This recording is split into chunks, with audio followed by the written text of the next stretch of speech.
Mana lebih untung, jual balik emas di Public Gold secara apps atau fizikalkan dulu, kemudian jual di kedai emas atau kepada Public Gold semula? Untuk pengetahuan tuan-puan, emas apabila dijual semula, tidak kira di mana tempat itu sekalipun, ia akan dikenakan spread. Berapa spread itu dikenakan bergantung kepada jenama emas dan juga di mana emas tersebut dijual. Dan spread yang menentukan berapa besar keuntungan tuan-puan. Tuan-puan ada 3 pilihan tempat untuk menjual emas apabila menabung di akaun emas gap atau Gold Accumulation Program.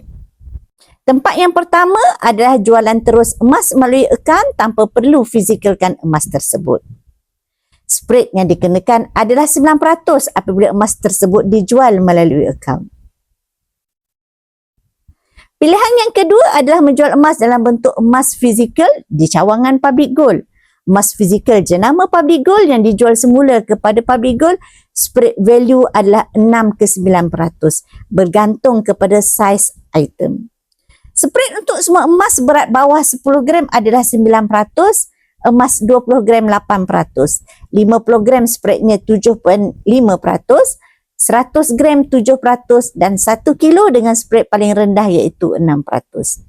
Lebih rendah spread value, lebih cepat tuan-puan dapat keuntungan berbeza. Jika tuan-puan menjual emas jenama Public Gold di kedai emas lain, harga belian semula emas yang ditawarkan mungkin lebih rendah berbanding dengan Public Gold.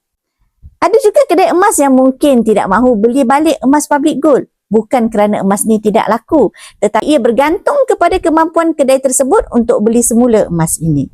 Jadi untuk memudahkan tuan-puan, pastikan tuan-puan beli emas dengan syarikat yang ada jaminan beli balik tanpa syarat. Kerana harga belian semula emas jenama syarikat itu sendiri biasanya lebih tinggi dan tuan-puan akan dapat keuntungan yang lebih.